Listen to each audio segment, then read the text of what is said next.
Ada sekitar 170.000 tentara di IDF. Hampir 5% dari mereka adalah tentara yang bertugas tanpa keluarga. Pemuda dan pemudi yang datang ke Israel dari luar negeri untuk bertugas di IDF. Jadi sebenarnya saya berasal dari Boston, Massachusetts. Anda tahu, ini tidak terjadi dalam semalam. Ini adalah hubungan yang mendalam yang saya miliki melalui keluarga saya juga dengan Israel. Ini adalah pemahaman bahwa kita sebagai orang Yahudi, dimanapun kita berada di dunia, Israel adalah rumah kita.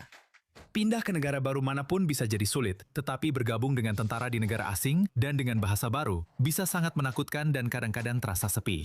Saya rasa momen besar setidaknya bagi saya adalah tepat sebelum Anda pulang. Dan teman-teman Anda membicarakan betapa senangnya mereka akan bertemu orang tua dan keluarga mereka. Dan mereka merencanakan makan malam Sabah bersama, misalnya. Dan saya tahu bahwa saya akan pulang ke rumah kosong di mana tidak ada satupun anggota keluarga saya yang menunggu saya. Levi bergabung dengan IDF pada tahun 2019. Ini bukan bagian dari perjalanan hidupnya, karena dia baru saja menemukan akar Yahudinya. Saya berasal dari Belanda, dan saya tumbuh di rumah yang sangat, bisa saya katakan, tradisional. Tidak terlalu religius, tapi sangat Belanda, tanpa pengaruh Yahudi sama sekali. Lalu, saat saya berusia 17 tahun, saya mengetahui bahwa saya juga memiliki keturunan Yahudi dari pihak ibu saya, yang sebenarnya adalah rahasia keluarga yang hilang selama perang, dan nenek buyut saya setelah perang tidak pernah menceritakan bahwa dia sebenarnya adalah seorang Yahudi. Jadi kemudian kami mengetahuinya, dan itu memulai perjalanan kami. Baik selama maupun setelah dinas militer, para tentara yang lahir di luar negeri menghadapi serangkaian hambatan dalam berasimilasi ke dalam kehidupan Israel. Menjadi seorang tentara tunggal memberi Anda banyak wawasan tentang apa yang kurang karena Anda tidak tahu sampai Anda membutuhkannya. Misalnya, seorang pengacara untuk meninjau kontrak atau penjamin, seseorang yang menandatangani untuk Anda, seperti halnya orang Israel yang memiliki orang tua mereka. Tapi tentara tunggal tidak memiliki itu.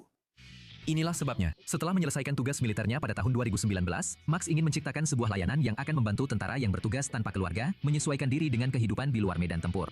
Disebut Growing Wings, tujuannya adalah untuk mendukung mereka yang berada dalam situasi serupa dengannya, membantu dalam hal tempat tinggal, dukungan emosional, dan rasa kebersamaan.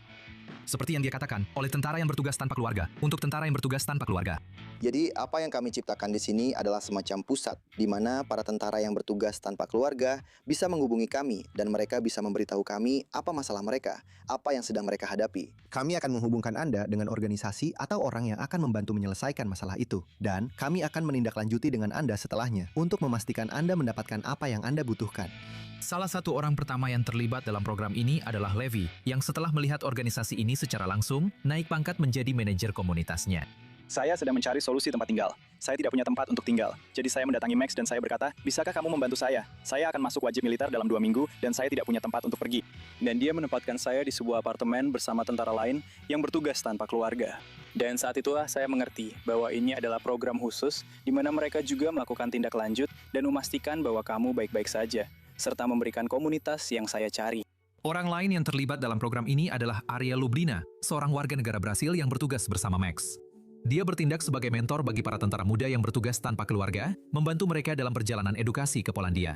Dia tewas di jalur Gaza pada bulan Agustus tahun lalu, pada upacara Hari Peringatan Pertama Israel yang didedikasikan untuk tentara yang bertugas tanpa keluarga, yang diadakan bersama dengan beberapa LSM yang membantu tentara yang bertugas tanpa keluarga, termasuk Growing Wings. Max meletakkan karangan bunga atas nama Ariel dan ribuan tentara yang bertugas tanpa keluarga yang telah mengorbankan nyawa mereka untuk Israel.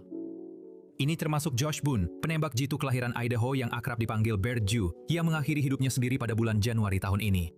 Pasangannya, Karen, meletakkan karangan bunga pada acara tersebut untuk mengenangnya. Saat Israel berjuang menghadapi pandemi pasca trauma, Max berharap bisa mengatasi masalah ini sebelum semakin parah. Sebagai sebuah negara, kita sering membicarakan kesehatan mental. Dan kamu tahu, saya benar-benar menekankan pentingnya komunitas dan memiliki teman, seseorang yang peduli pada kamu. Entah itu sekedar menanyakan kabar atau kamu tahu, hanya menelepon untuk memastikan semuanya baik-baik saja. Itu bisa menjadi perbedaan antara hidup dan mati. Inti dari semuanya adalah komunitas. Setiap tahun, ribuan orang asing mendaftar di IDF, sebuah pengalaman yang banyak orang tidak bisa bayangkan kecuali mereka juga mengalaminya.